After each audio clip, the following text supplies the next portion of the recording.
Et que nous sommes heureux de vous retrouver pour cette nouvelle édition de la CAN féminine 2016 au Cameroun. Vous le savez, deux villes qui accueillent cette manifestation, Yaoundé et Limbé.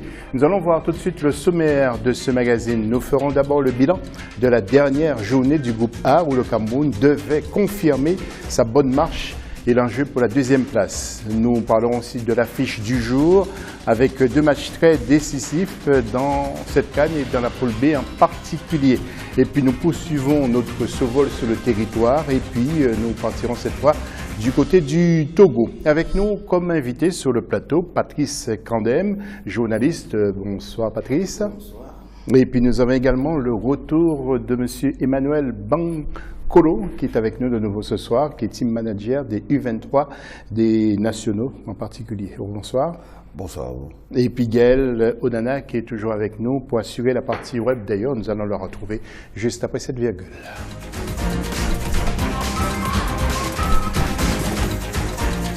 Et Gaël, les questions des internautes pleuvent en permanence. Exactement, José, les questions pleuvent depuis ce matin. Nous donnons aux téléspectateurs l'opportunité de participer à toutes nos émissions, donc celle-ci encore avec 3 canaux, notamment Facebook et Twitter via le hashtag A24 CAN 2016, avec le numéro WhatsApp 00237 695 97 63 35, mais aussi à travers l'adresse email canf.cameroun2016@africa24tv.com. Donc la question du jour est la suivante: quelle équipe de la poule B obtiendront leur billet pour les demi-finales? Donc nous attendons vivement leur réaction. Oui, n'hésitez pas, donc écrivez-nous en masse et Gaël Onana donc récupère toutes vos interventions. Gaël que nous retrouverons dans quelques secondes. Tout de suite, la une de ce magazine. Et puis en image, eh bien, je vous propose justement d'aller sur le théâtre du premier match de ce groupe avec Zimbabwe contre le Cameroun. Donc à la 4e minute, les Lions indomptables marquaient. Et puis ensuite, eh bien, elles récidivaient par un deuxième but, excellent but. Et bien entendu, même si le jeu était un peu brouillon, il faut quand même signaler aussi que 7 remplaçantes avaient fait leur entrée au cours de ce match. L'essentiel, c'était la victoire. Et donc, troisième victoire pour les Lions indomptables. Et tout de suite, sans tarder, nous allons partir retrouver notre consoeur Viviane Baorken, qui est encore sur place. Viviane Baorken qui va analyser justement ce match avec nous. Viviane, c'est à vous. Fin à Yaoundé des rencontres de la poule A, le match Zimbabwe-Cameroun s'est soldé par le score de 2-0 en faveur de la sélection camerounaise. À côté de moi, Émile Zolandé-Dioussi, il est consultant sportif. Il reviendra sur les moments forts de cette rencontre. Alors Émile, qu'est-ce qu'on peut retenir de cette rencontre Cameroun-Zimbabwe? Notamment que le Cameroun est resté sur la dynamique de ses 2 premiers matchs, en venant à bout de cette valeureuse équipe zimbabwéenne par 2-0. Le tournant du match, c'est dès l'entame. Les Camerounais ont très bien commencé le match, bien lancé en profondeur par Ngombelek. Akaba a ajusté la gardienne zimbabwéenne. Les Camerounais pris en confiance ont dominé le match. Les remplaçants, entre guillemets, ont montré qu'elles avaient du talent à revendre, qu'elles peuvent rivaliser avec les titulaires de la première et la deuxième journée. Les pouliches de Nongachou ont continué sur la bonne lancée de la première journée. Tout laisse à penser qu'elles se sont donné suffisamment de moyens pour arriver au bout de leurs objectifs. Bon, cela dit, l'équipe zimbabwéenne n'a pas démérité, sauf que, contrairement à l'équipe qu'elles ont éliminée il y a un an, cette équipe camerounaise est beaucoup montée en puissance. Donc, on va dire que cette équipe zimbabwéenne est celle qui, évidemment, vous l'avez dit, a éliminé le Cameroun en 2015 lors des qualifications pour les Jeux Olympiques. Aujourd'hui, qu'est-ce qui a changé dans la tactique camerounaise? Il faut placer ce match dans ce contexte. Le match qualificatif des Jeux de Rio, où les Lions avaient été barrés par l'équipe zimbabwéenne, n'était pas constitué comme aujourd'hui des joueurs professionnels. Le calendrier international, le calendrier FIFA ne permettant pas la libération des joueuses, le Cameroun n'avait pas aligné sa meilleure équipe à ce moment-là et les matchs avancent ne se ressemblent pas. Le Cameroun, pour cette CAN, n'a pas lésiné sur les moyens, les pouvoirs le pouvoir politique et la Fédération camerounaise de football n'a pas lésiné sur les moyens. Les Lions se sont préparés d'arrache-pied pendant 4 mois, une longue période de stage qui a été ponctuée par de nombreux matchs amicaux. Ces Lions sont prêtes. C'est de bon augure pour le match de demi-finale en attendant l'issue des matchs de demain qui opposera le Ghana au Mali et le Nigeria au Kenya. Je crois que les Lions peuvent aller au bout de leurs ambitions. Merci beaucoup, Émile, pour votre contribution. Merci Viviane Baokane, bon retour. Nous allons retrouver Patrice Kandem. Patrice, quels sont les premiers enseignements que vous tirez de ce match? Je disais que le jeu est un peu brouillon. C'est votre avis ainsi en tant que journaliste? Non, moi je crois qu'il faut tirer un coup de chapeau au sélectionneur Enongachu qui a fait un turnover payant parce que c'est plus de 50% de remplaçantes. On a vu comment des jeunes filles étaient très très engagées. Elles ont observé leurs coéquipiers jouer lors du match d'ouverture devant l'Égypte.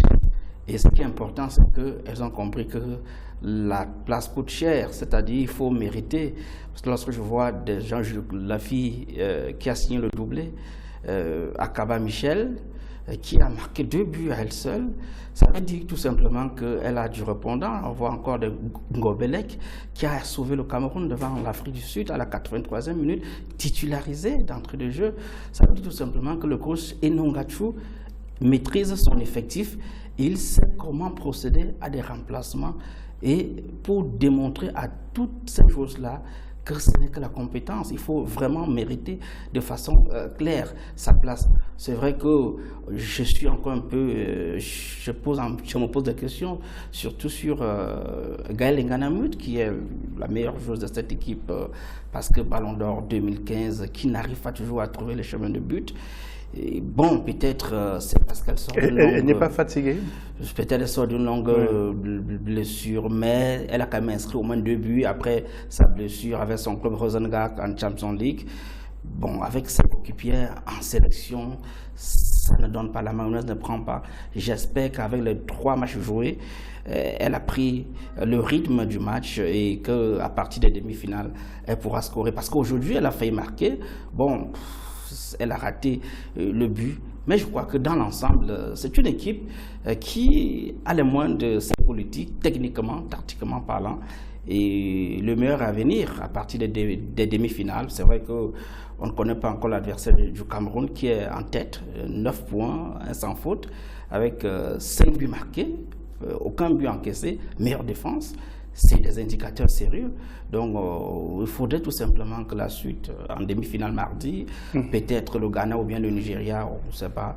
Bon, on attend de savoir ce qui va se passer. Parce que personne ne peut le dire pour l'instant. Nous allons céder la parole aussi à Emmanuel. Emmanuel, l'entraîneur actuel de la sélection des Lions, reçoit un véritable plébiscite. Vous pensez que s'il réussit, c'est quelqu'un qui peut plus tard prendre la tête de la sélection masculine, éventuellement? Il a les moyens, il a la carrure, la carapace aussi, parce qu'il faut une carapace. Tout est possible. Hein. Il est dans le football, ça fait beaucoup de temps, il a été joueur. Et je crois qu'aujourd'hui, il est quelqu'un qui est à son apogée. Il est dans son apothéose par rapport tout au moins à cette section-là de notre football, la section féminine.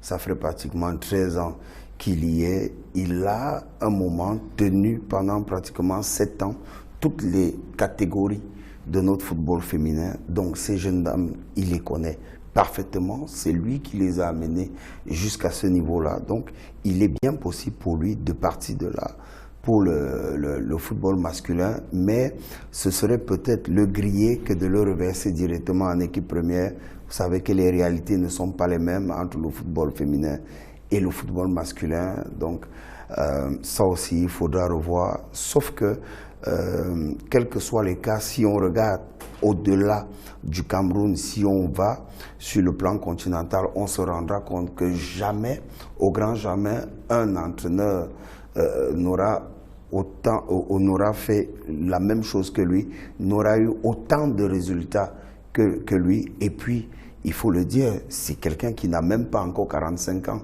Il est bien jeune. Donc, à cet âge-là, produit ce type de résultats, je crois que sur le continent, il faut le dire, c'est un jeune homme exceptionnel. Oui, alors il faut quand même être aussi logique parce que vous êtes des experts du foot aussi.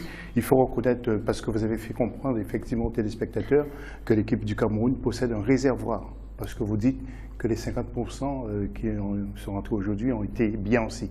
Ça a été un beau football. Mais quand même, c'était brouillon. Parce que si elle joue comme ça devant le Nigeria ou devant le Ghana, elle risque de laisser des plumes, les Lionnes. Oui, vous savez qu'à chaque match, sa spécificité, sa stratégie. Vous savez, vous regardez comment ça a commencé avec l'Égypte. Peut-être un 4-2-2 modulable avec des joueuses titulaires. Parce que dans cet effectif de 21 joueuses, il y a 6 joueuses qui évoluent au pays, 15 autres, c'est des professionnels. Et c'est des joueuses que M. Enongachou entraîne depuis plus de 10 ans. Donc il connaît ces filles. Ça veut dire tout simplement que le jeu face à l'Égypte est différent du jeu. Oui, donc elles ont joué en 4-4-2 aujourd'hui. Non, pas. J'ai dit, en Égypte, devant l'Égypte, c'était 4-2-2, 4-2-3 modulable. Et face à l'Afrique du Sud, c'était un 4-3-3. Et aujourd'hui, ce qui est important de relever dans ce match d'aujourd'hui, c'est que le Cameroun avait sa revanche à prendre devant le Zimbabwe, qui a barré la route au Cameroun. Le Cameroun n'est pas allé aux Jeux Olympiques à Rio à cause du Zimbabwe, qui nous a éliminés. Donc ça fait que ces filles avaient soif de battre le Zimbabwe. Et Eno a su, ce qui est important, c'est qu'il a procédé, il a injecté au moins 6 à 7 nouvelles joueuses sur le terrain, qui, pour ma part, n'ont pas tellement dessus, parce que inscrit 2 buts et la façon de jouer, le temps de permettre à certains titulaires de mieux récupérer. Parce qu'à partir oui, mais Patrice, au niveau du jeu, je voudrais quand même que vous soyez logique. Oui. Le jeu n'était pas un jeu conquérant. Oui, mais il fallait s'attendre. C'est vrai qu'on est qualifié avant ce match devant le Zimbabwe. Donc l'essentiel, c'était de laisser quand même reposer les titulaires. Et j'étais dans la bataille ces jeunes filles qui n'ont pas totalement de... C'est vrai que ce n'est pas la même chose avec les titulaires devant l'Afrique du Sud ou bien l'Égypte. Mais je dis bien, Eno, lui, il est clair là-dessus. C'était pouvoir observer les autres jouer. L'objectif, c'était de voir ces filles-là jouer, parce qu'on était à qualifier. Mais c'est sur le gâteau, 500 fautes, un carton plein, 9 points, 5 buts marqués, pas de but encaissé. Emmanuel, avant de retrouver Gaël, vous êtes d'accord avec l'analyse de notre confrère? Tout à fait, parce qu'il faut dire une chose, le Cameroun a fait montre et preuve de beaucoup de maturité, même d'expérience, tout au long de cette première phase. Pour le match d'aujourd'hui spécifiquement, moi je dis le jeu aurait été à des moments brouillons parce que vous aviez 7 nouvelles joueuses injectées et qui avaient cette envie-là, cette soif de montrer... Il ne faudrait pas que les téléspectateurs pensent que j'ai une dent contre les Camerounaises. Non. Mais il faut dire aussi quelques passes n'étaient pas précises par moment. C'est important la remarque que vous faites parce que celle-là aussi permet de modifier, elle apporte quelque chose de positif. Or, sauf qu'il faut pouvoir apporter des éléments qui puissent faire comprendre aux spectateurs pourquoi il y aura eu un peu ces petits moments où ça a été un peu brouillon. D'accord? C'est simplement parce qu'on a 7 nouvelles filles qui ont été injectées, qui avaient la haine, qui voulaient démontrer au coach que elles peuvent aussi apporter quelque chose. À partir de ce moment, il y a vitesse et précipitation qui se confondent. Il y a le fait d'en faire un peu plus. Il y a qu'on n'est pas dans le bon tempo, on n'est pas dans le bon dosage. Mais si on prend dans le collectif, on se rendra compte que le Cameroun a fait montre de beaucoup de maturité.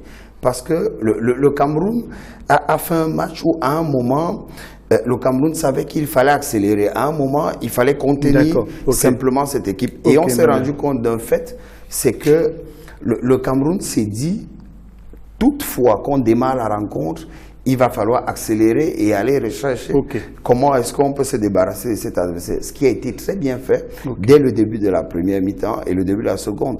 Et pour corroborer par rapport à votre remarque, vous allez vous rendre compte que de tous les 3 matchs, ce match est celui où on a vu la mine du coach, il était le moins à l'aise.